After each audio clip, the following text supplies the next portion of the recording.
Well, we're joined now by Mel K. She is the author of the brand new book, Americans Anonymous, Restoring Power to the People One Citizen at a Time. And, of course, she covers government corruption, the struggle of the two-party system to keep Americans out of the political process.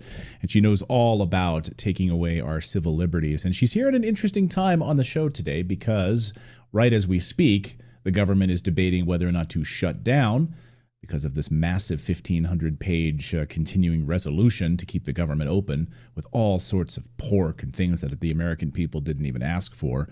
And right as we sort of head into the Christmas holiday and New Year's and the New Year, Mel K joins us now to talk all about that and her new book. Great to see you. Welcome to the show, Mel.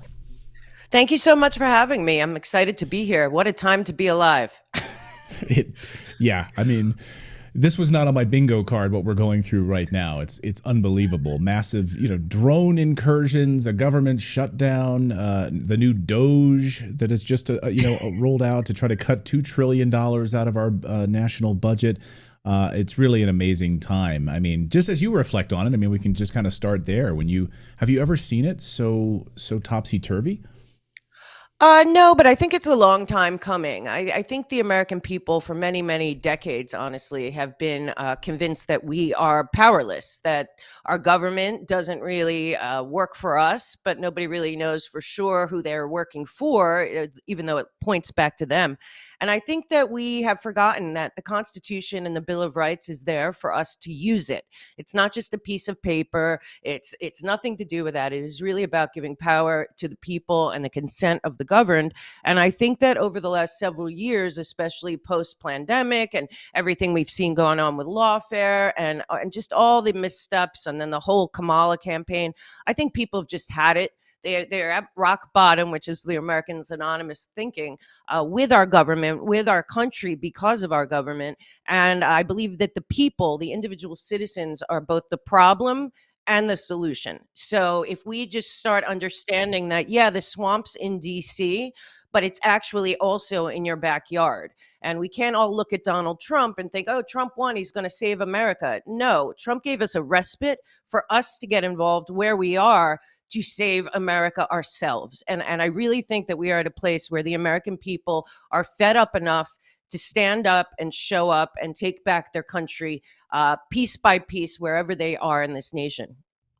So JFK was right. Ask not what your country can do for you. Ask what you can do for your country. Yeah, absolutely. He was also right about our country was facing an invasion in basically an infiltration instead of an invasion, and that we were being undermined within, and it has never stopped. So when I look at everything, I think 1963 is probably when this coup against our nation actually begun.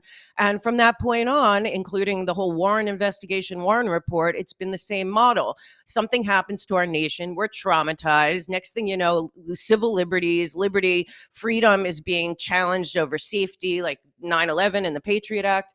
And then again, they just keep promoting from within, especially in the intelligence community and the military industrial complex. And there's never accountability. There's very little transparency. And every time that this goes on and we allow it to continue, like the 2020 election or January 6th or where we are now, it just keeps going down a path that leads us more and more towards what I call a country being as sick as its secrets. And a lot of the American people do not really fully understand how we got here.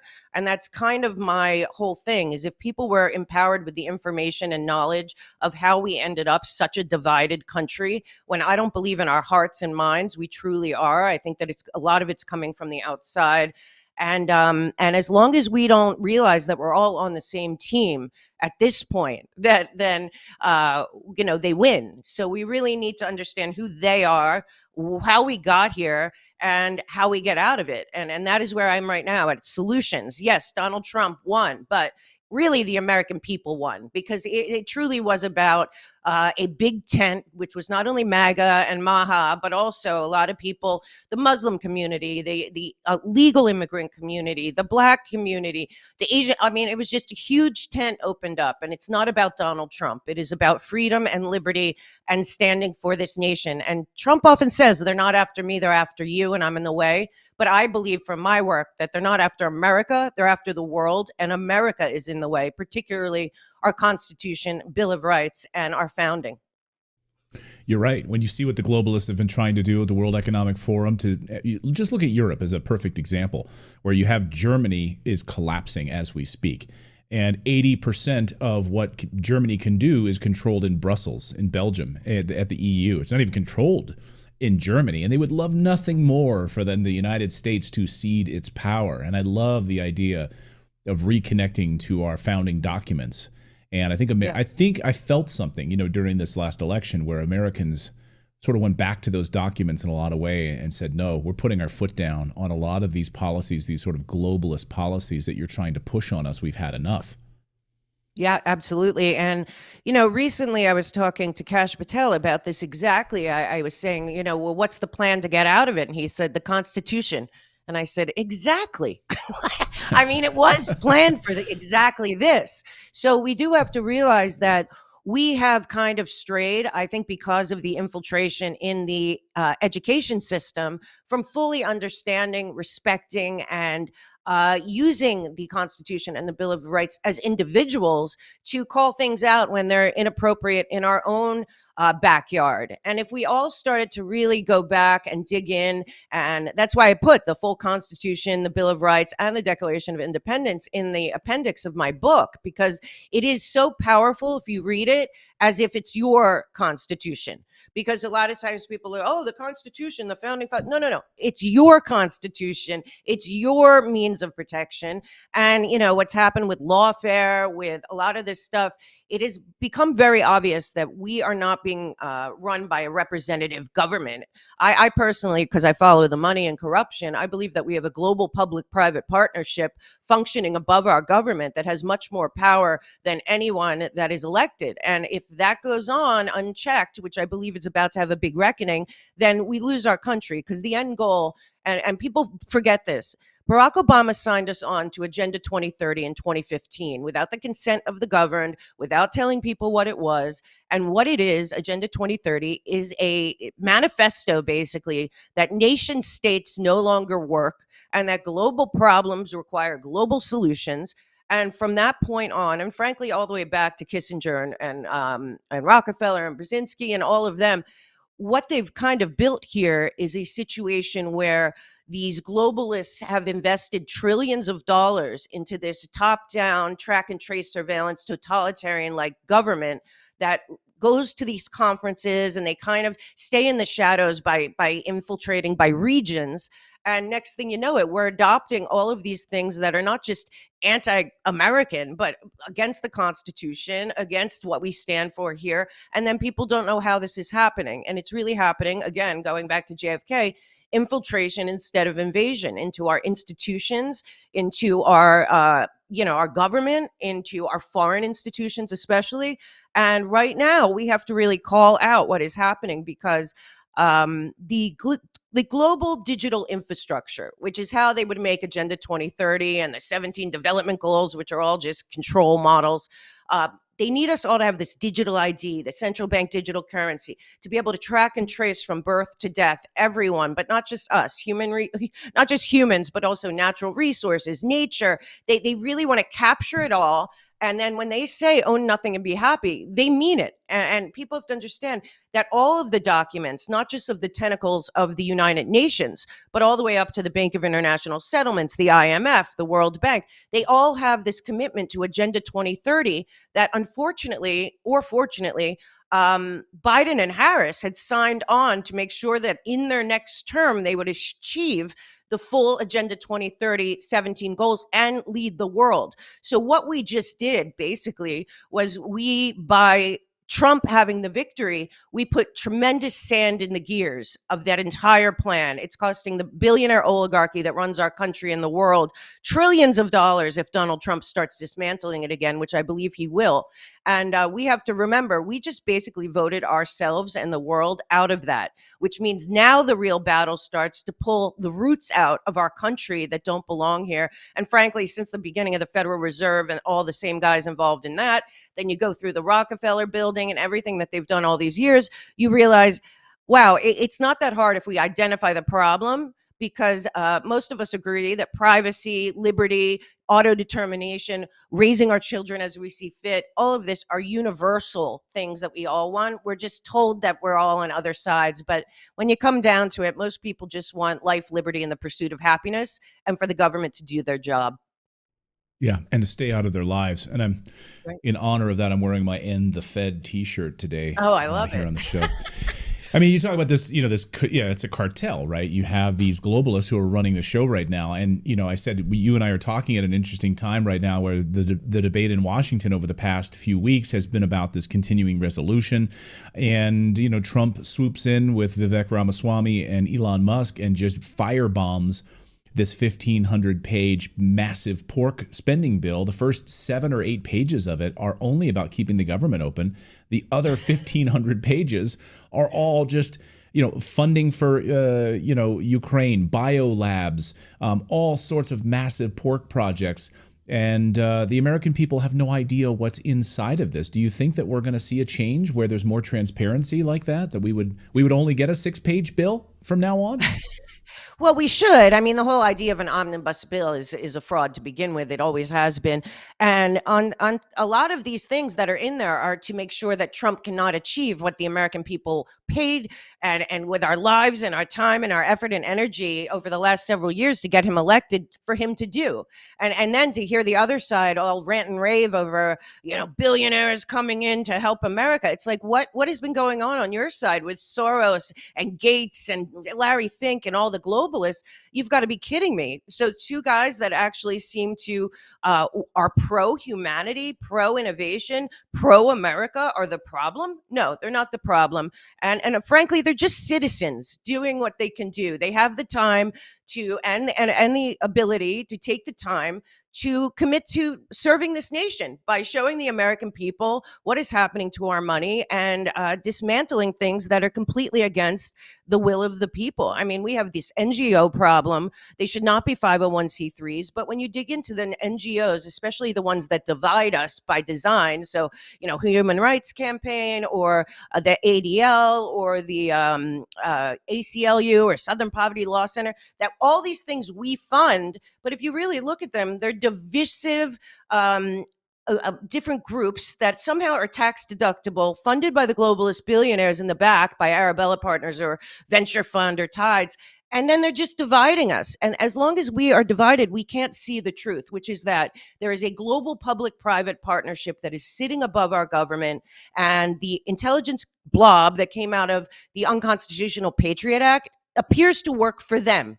And then on the other side, you got the Norm Eisen, Weissman, McCord, Lawfare, Brookings crew that also appears to work for the parent company of the United States. And all of them are acting as if we're just lucky to live here. And that is because I believe, and this is why I use recovery and the Americans Anonymous, is we have to have an intervention. And I put through like a 12-step program for the American citizens to go inside and determine the destiny of this nation individually, and then find what they're passionate about, where they live, where they are, and get involved. It should be a very exciting time to watch the opportunities we have to rebuild the country ourselves. If we keep thinking everything is in DC and we're pointing at DC and we're letting Jim Jordan have weaponization committees and all that, we should be having these locally in every community. And they shouldn't be about left and right, Republican and Democrat. They should be about liberty and personal security and privacy and everything that America stands for. We should be the overwatch where we are, because a lot of these people have been placed into our local community, from the school board to the land commission or city council, by the same people who are trying to divide us. And if we look in our backyard and look at the contracts, the NGOs, where is our local government spending their money? Who have the no bid contracts? Where are they overstepping under the guise of climate, where it's really surveillance, or they're collecting our data? There's so much going on that all hands on deck. You find one thing that matters to you and you make that your mission, and then just try to get together with like-minded folks. I think people will be very surprised to find a lot of people in their community would show up in the name of liberty, freedom, and making sure that this country continues on to the objective of a more perfect union. But again, that's not going to happen in DC. It's going to happen in the hearts, minds, and efforts of the American communities. As I read your book and listen to you, and I think about the messages that really resonated in this election, it really comes back to the founding principles. It really is about liberty. It is about personal freedom. It is about keeping us, back to the foundation of George Washington. I know isolationism is a bad word, but that's what George Washington believed, and Right. so there was a lot of that, I think, in this election. I think we win on those messages, and if we Right. can amplify those messages, it resonates. That's why so many gays voted for Trump. I mean, Of we have course. family friends who said, their son's gay, and his gay friends, they all voted for Trump. Why? Because they were sick of this agenda, the sexualization of children. They were tired of having their movement co-opted by this disgusting, trans ideology movement, all of those things. And they voted for Trump. You mentioned, the black community in record numbers, women across all spectrums. They had enough. So I think the message really resonated this time. And I really love what you say about at the local level, because if Republicans or conservatives, forget the parties, Right. Republican, Democrat, I believe, it's a uniparty, and I think you do as well. And like Yeah. these corrupt political parties. But I think the conservative movement, just the conservative sort of founding father documents, and that movement is what we need to get back to. And if you study Colorado, for instance, the Colorado experiment, and how Democrats were able to completely change at the local level that state, which was a red state for years. And you see what they did. Jared Polis, who I think is going to run for president, who's the governor of Colorado. I think he Yep. will be the Democratic nominee. What they did was transformative, but it's exactly what you're talking about. They had local meetings. They identified the local school boards. They got the message out on local television and radio with targeted ads, and I mean, they were very good at it. But I Yeah. think those messages would resonate at a local level if we're able to do that. Do you agree? Disagree? No, I agree 100%. And what we also have to remember is that they have a machine that has been running for a very long time. You can even go back to some of the people that inspired Obama, like the Weather Underground, and how they work, community organizing, all of that. Right. They're expert at it.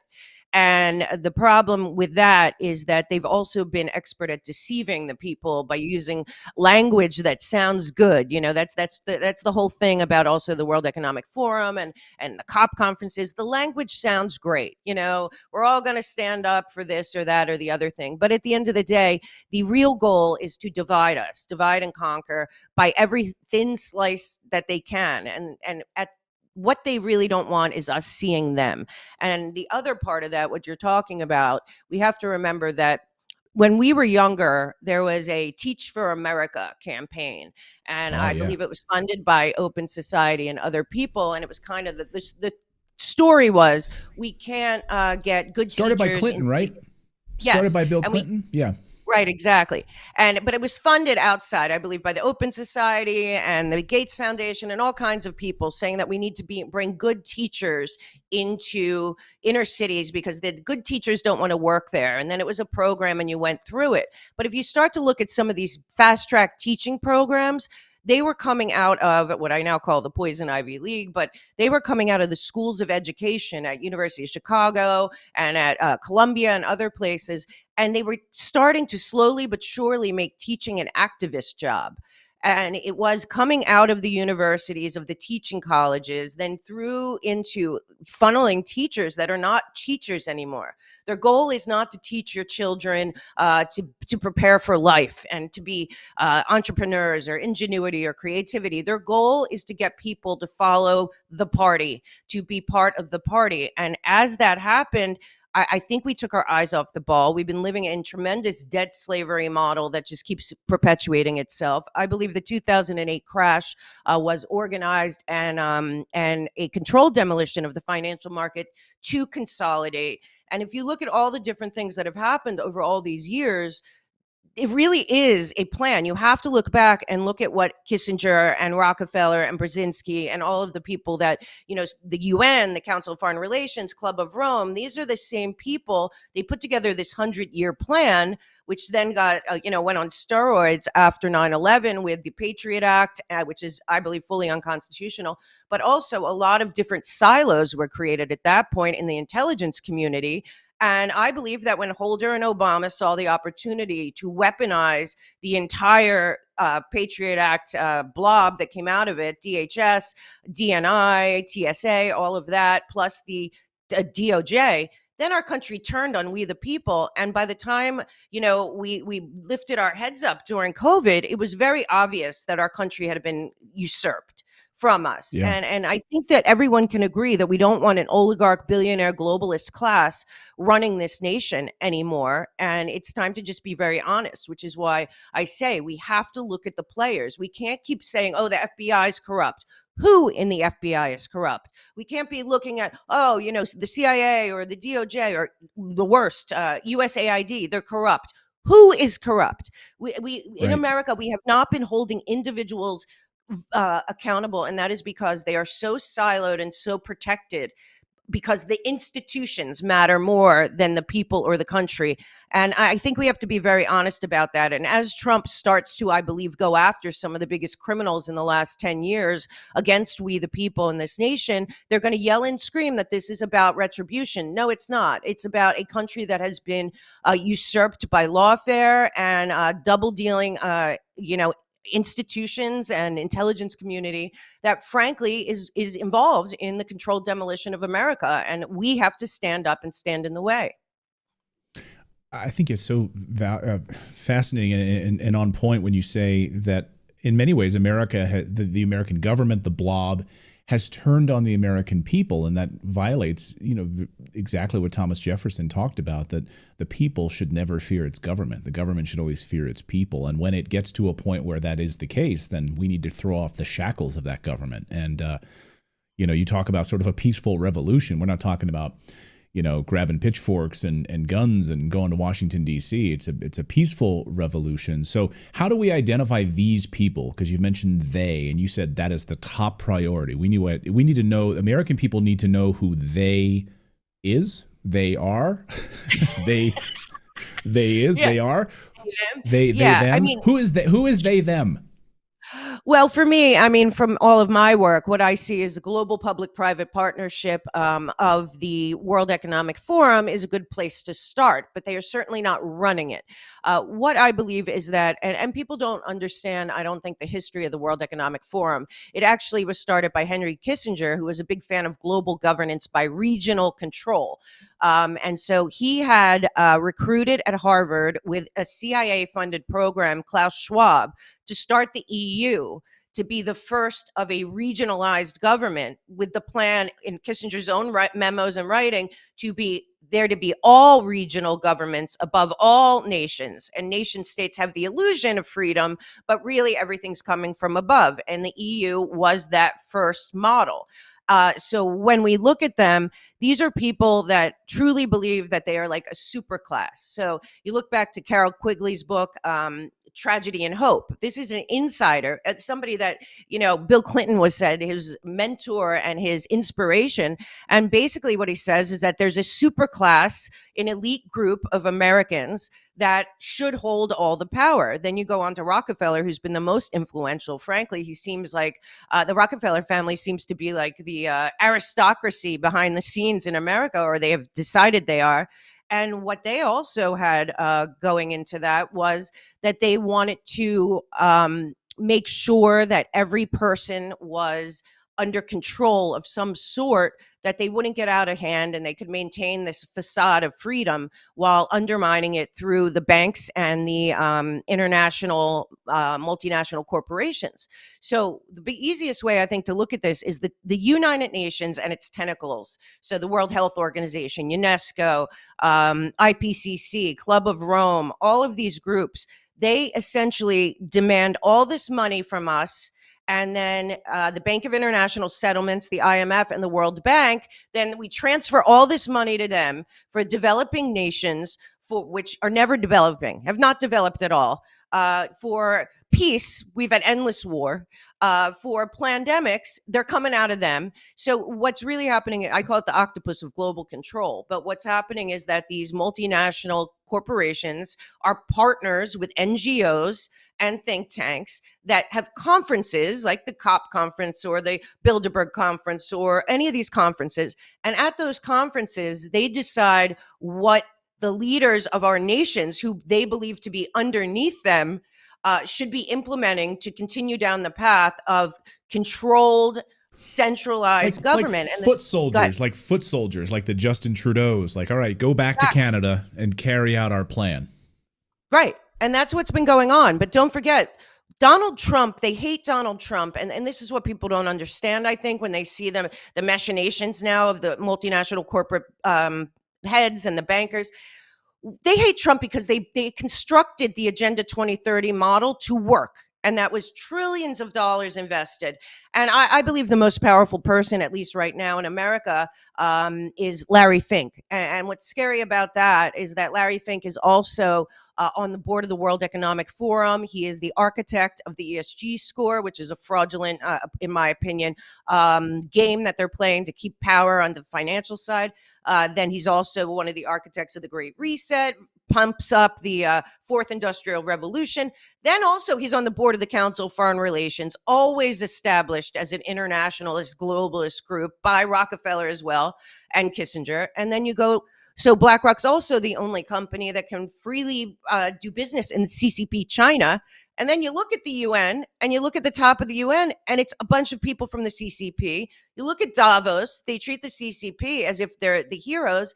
And then when you listen to them speak, which unfortunately I watch all these conferences, they are literally talking about it like they are, like I said, they treat it like they're the parent company of planet Earth. And we're all just lucky to live here. And it's just such a giant fraud and a money laundering scam. And honestly, developing countries, if we wanted all of Africa and all of South America to be thriving with clean water and electricity and industry, it would be. This is not the goal. The goal is to continue down this path of transferring our wealth and our technology and our natural resources to a centralized global group and for them to then disperse them how they wish. This is not working out. It is very obvious if you follow them. And I believe that they are like caged animals because it was they were too obvious during the pandemic that they were working in lockstep. And so what we have now, and I firmly believe, is a crime scene, not just in Washington, D.C., but certainly going back to 2014 in the embassy in Ukraine. Many of our embassies are complicit, along with USAID and National Endowment for Democracy, with this entire kind of capture of our country by manipulating foreign policy and other things. So for me, I think the biggest problem to start at is the United Nations and their groups. And as you know, Trump pulled out the first time. I expect him to pull out again. But there's a better way forward. And like you said, isolationism is a fraud, another thing used, whatever. If every country had the people of that nation living as well as they could, had just, honest governments, and was making their own countries as great again as they could, we would have a much better path forward. And I think the real goal is to get over this hump, look at what we're doing on a world stage, and find ways towards a peaceful future where we can cooperate. I fully believe that the entire endless war thing is all about money and transfer of wealth, and it benefits the global public-private partnership. Right, it's Occam's razor. We don't have to go like a huge stretch. It's just follow the money. I mean, your great point about Africa. I mean, just look at Ukraine. The hundreds of billions of dollars that are pouring in there for rebuilding and the ownership of land, BlackRock, Vanguard, all of them. So they want to rebuild Ukraine. They could just as easily be doing that investment inside of Africa, but they won't because of this structure. I think you're absolutely right about that. Yeah, and it's our responsibility to start understanding it. See, and I identify in the book, I think that we have dealers. It's an addiction. We have become addicted to conflict and chaos within America by design. And I think that we have people that have been very complicit in this. And I would like, in my book, what I go through a lot, because I talk about MK Ultra and mind control and propaganda and who are the pushers, who are the dealers. And we have to realize that, unfortunately, going back all the way to Michael Aquino, the Satan Satanists that ran the Army's psychological division back in the 50s and 60s and forward, all the way to NATO's recent documents in the last 5 to 10 years about the battle for the brain. We have a military grade psychological operation happening through the internet, which many people obviously know that Facebook and Google and others are also investments of DARPA and In-Q-Tel and are track and trace surveillance data mining systems above all else. And now we have a situation where we, the people, have almost zero privacy in the United States of America, which needs to be dealt with, all this data collection. And then when you talk about the buying up of our farmland and all of that, that's not as much about controlling the food, though that is one part of it. It's about the data centers. They really need us on the digital public infrastructure because, as scary as it sounds, I have followed the money here. And I believe that the model that is running in China right now, the track and trace surveillance, social credit score, Face ID, full spectrum birth to death monitoring, was built for us. And if people don't understand that and look at the players, go back to Google China. When they were in China, what was Eric Schmidt, who's behind the scenes right now and has been at the Biden White House all this time, running the AI? His last book, Eric Schmidt, formerly of Google, was with Henry Kissinger right before he died, talking about AI and the fourth industrial revolution. You have people from Davos and all these people talking about how, and Larry Fink himself, Rockefeller, Kissinger, Bill Gates, they've all said at different times the model of China is the most efficient model for humanity on planet Earth. Oh, really? So my whole thing is that I believe that the track and trace surveillance system of China is really built for the full Agenda 2030 track and trace surveillance, 17 development goals for all of us. And it is already, the infrastructure is there. And then several executive orders that Biden put in were about ledger technology. It's even in this CR, blockchain. All of this stuff is really about getting the American people to accept a central bank digital currency that is interoperable, meaning worldwide. And if America walks into this eyes wide open, they win. If America says, no, we're not going to have a digital global ID. We're not going to, have this global carbon tax going to whoever, because that would obviously be a centralized financial system. And we're not going to have full track and trace surveillance ever in our country. The entire plan fails. I mean, this really is, at the end of the day, they have to get us on the technology to make it work. So many of these pieces, as you point out, I mean, they're already in place. I mean, I want to talk more about the Patriot Act in just a second here, but look at current. If you go to the airport right now, of course, they've got the TSA scanning your face. You can, breeze through the line quickly, of course, by having your photo taken, right? And so they say, and right there on the big screen, it says the TSA does not keep your photo. It's deleted instantly. We just need to verify your face. And now the pushing of the Real ID program. So now you have to get rid of your old driver's license. There's signs everywhere. The DMV, you've got to get rid of your old driver's license, move to the Real ID program. The Fed, the Fed moving with their Fed Now program towards a digital currency. Rolling that out. A lot of the big banks have already implemented that technology within the Fed. The testing program started last year. So that's already been rolling out. So all of these pieces are already happening, and it's always couched, right, Mel, under the idea that it's going to make your life easier. Like, you don't have to worry about cash anymore. Remember, cash gave us COVID. When you would touch cash, it would give you, COVID. Do. Remember that? Right. Yeah. So it's always couched under the idea that it's going to make your life easier. And it seems like we're so willing to make our lives easier, but we're giving up our civil liberties at the same time. Absolutely. And you brought up the Patriot Act. I mean, I think we really do also have to look back at things that happen in our country that we were not aware of.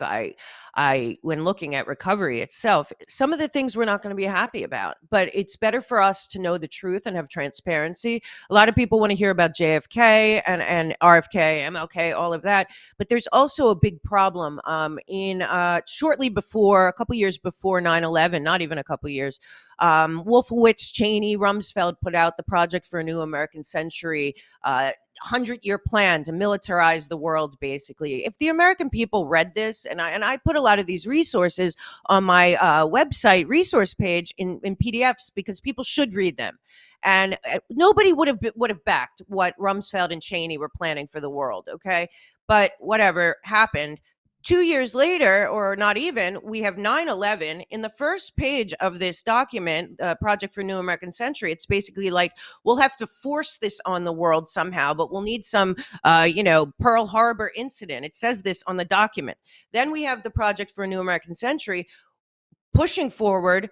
All of a sudden 9/11 comes. Within a short time, the country is back at a state of trauma where we're easily manipulated for our safety. And in comes the most unconstitutional thing that has happened to this nation, the Patriot Act.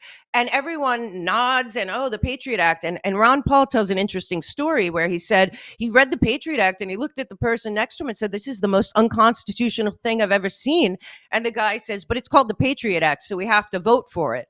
Well, now we're a lot smarter, but we have to understand that the Patriot Act created a intelligence community that has no oversight, has no checks and balances, kind of functions on its own. The DNI never worked how it was supposed to, and everything has been weaponized by turning the vague idea of a war on terror and not defining who the terrorists are. It's a tactic. It's not. So all of a sudden 9/11 comes, and now it's like, give up your liberty, your freedom. We're going to data mine you to death in every way we can. We're going to also team up with the Five Eyes nations, intelligence community, and we're going to team up with big business and big tech for your safety. Okay. And now we're at a point where every single person in this country has a dossier. All we need is somebody like Mayorkas or Merrick Garland to say they're a threat to Homeland Security or whatever. You get something opened on you without a warrant, without probable cause. And this is a massive thing that's happening. And once, 2019, 2020, all after that, then it went insane. And we've watched it with January 6th. I mean, on the election night, I had to, for 5 minutes, realize, okay, I'm not going to the gulag yet. So right. We have. Well, are you speaking of there's sand in the gears. We're not going to the gulag yet. This is such a massive thing to unwind. I mean, every time I go to the airport, I'm pissed off, that I have to take off my shoes because of this idea of some moron who had wires sticking out of his shoes. And I mean, come on. And now we can't wear shoes, and anything over 3 ounces, in a freaking bottle, a shampoo bottle or whatever. My daughter had some makeup in her bag on our most recent trip, and they took all of that away from her that grandma had gotten it for her birthday because it was 4 ounces, and she was so upset. It's like, yeah, because of it's because of the terrorists, honey. It's going to make you safer. So are you confident? I'm always a glass half full kind of person, but are you confident that maybe they could even unwind the Patriot Act? Is that something Trump would do? Yeah, well, I think he should do it. First of all, anyone that's behind and continued to pass the warrantless surveillance 702 has no idea how weaponized the government is. I honestly think that the first thing they really have to do is go through the 10th Amendment and put the 10th Amendment next to the agency and start cutting there. But as for the Patriot Act, that's going to be us to push it, because I will tell you right now, the level of not just spying on us, but when we went into remote learning during the pandemic, every single child in America had not only a dossier opened on them, but also their data is going somewhere. So parents out there have to understand your child's data. You think it's all great that you have this online remote learning. You can check on your kids' grades and stuff, but all of these have contractors behind them. Some of them have NGOs behind them that somehow are funded by billions of dollars, but don't pay taxes. There's all kinds of things going on that we can dismantle. To me, the Patriot Act, biggest issue of the Patriot Act is what has happened with lawfare and with using evidence to create crimes. Because once they can get into your laptop and your desktop and your phone, and then Crossfire Hurricane was started because they were jumping from Carter Page to anyone he spoke to. Or this recent thing with Tenet Media, I think, is the same thing. They're jumping to the next name to find crimes, to then go after people. This is not how it was supposed to be. The Patriot Act, I believe, has weaponized and allowed the DOJ, especially Eric Holder's National Security Division, to turn into a domestic terror operation, which doesn't even exist. They're finding the crimes. So I think that we can use the lawfare, what happened with January 6th, and certainly go back to Crossfire Hurricane, because I believe all those people need to be tried for both sedition and treason. And then also go after the Weissman, Eisen, McCord, Brookings, that are all the lawfare people. If we can just look at those people and see how they use the Patriot Act and how they use the National Security Division and how they use the war on terror against us to destroy people's lives and to destroy opposition, I think there would be a big swell, not just from Americans, but from people within the government who have been trapped by the same mechanisms to do away with a lot of it. And look at the other thing you're saying about the TSA. Well, why was Chertoff one of the guys that was involved in the company that scans us? We have to look at also all of the contracts that came out of the Patriot Act when it comes to security and also the contracts of the people that rebuild when we go in and regime change. So there's a lot to do, but the evidence is there. We just need to demand transparency no matter where it leads, and accountability once and for all. If we can clean it out this time, we have our country back and we can start to rebuild from within. If these people continue down this path without accountability, all the way up to the Clintons and everyone that was involved in Crossfire Hurricane and the lawfare crew, then we continue to a path where they will jump in 2 years, and they will be ready, and they will try to dismantle everything again. So we have 18 months, we the people of the United States, to dig out that corruption in our backyards, because it is everywhere in this country by design, and it's our job to go into the swamp where we live and be the Paul Revere for our neighbors and friends about these people are undermining the Constitution, the Bill of Rights, and they are not working for the people of this nation.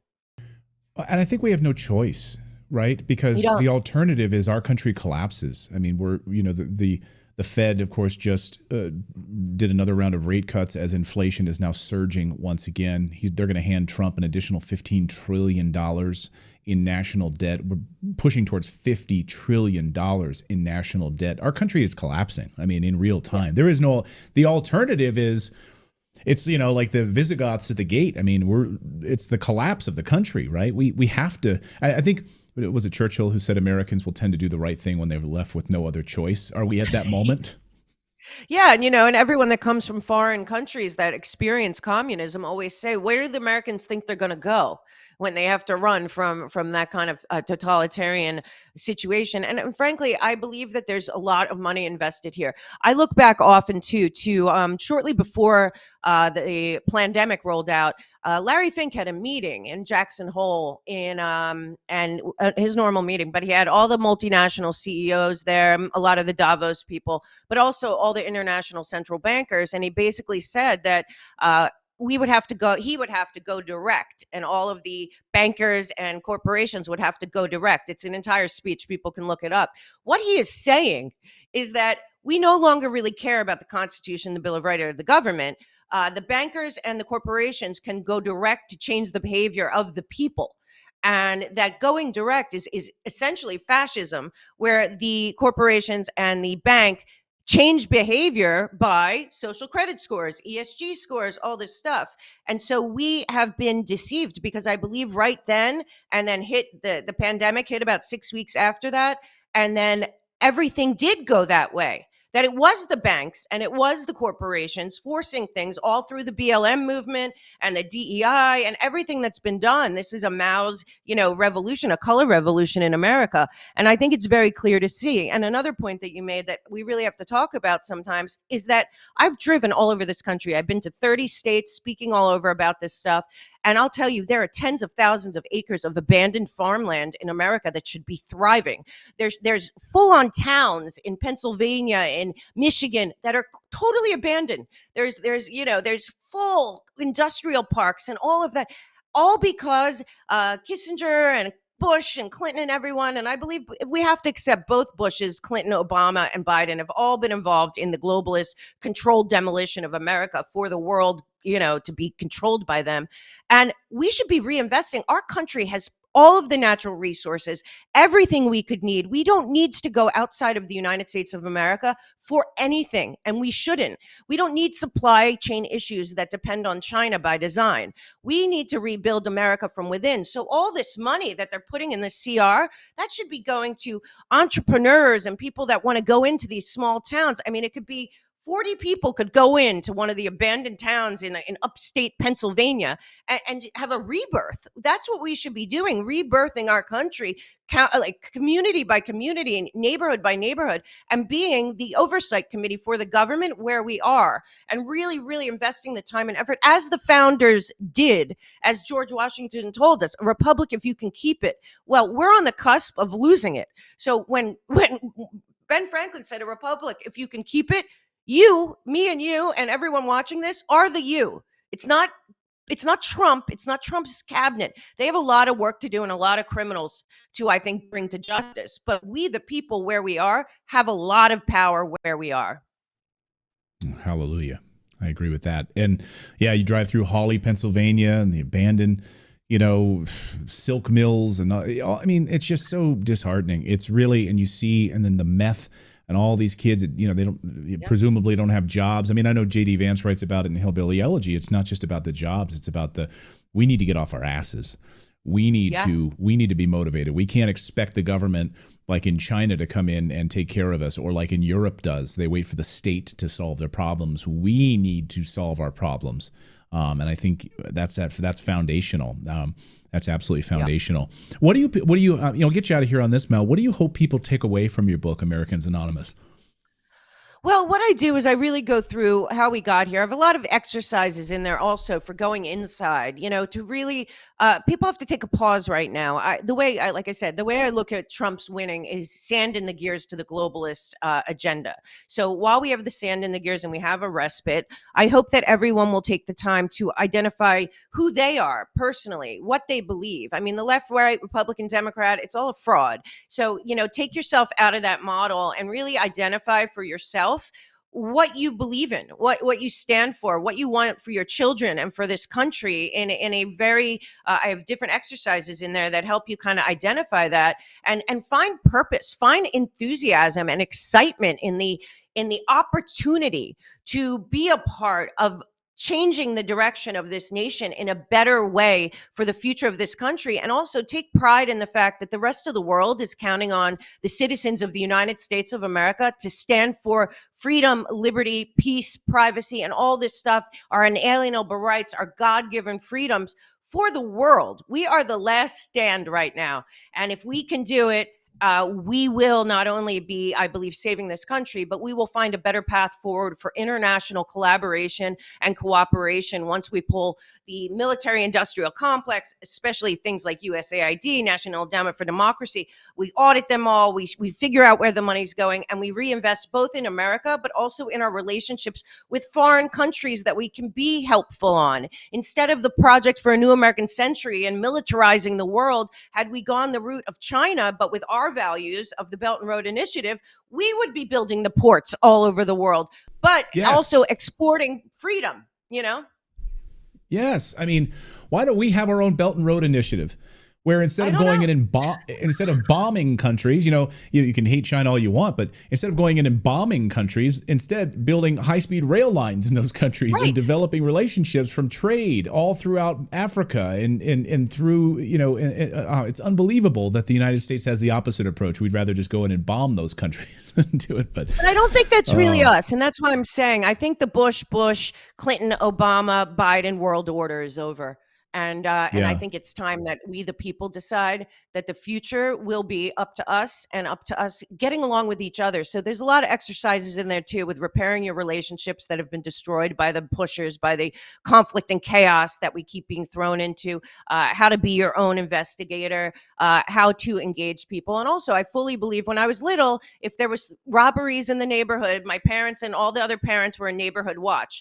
We should be establishing Liberty and Freedom Watch, We the People groups all over this country, and reinvesting in pride. And I really do hope that we continue down the path of having rallies for America, not for Donald Trump, for America and keep opening that tent to Maha and MAGA and blacks and Muslims and Christians and Jews, all coming together in the name of freedom, because freedom is the one thing we cannot ever take for granted. And I think we should keep the enthusiasm for America and for freedom going that allowed us to win this election.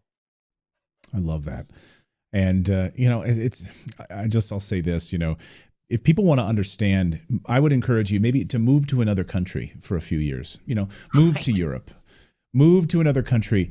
And when you think, oh, all these people after the election, I want to move, I got to move out of this country.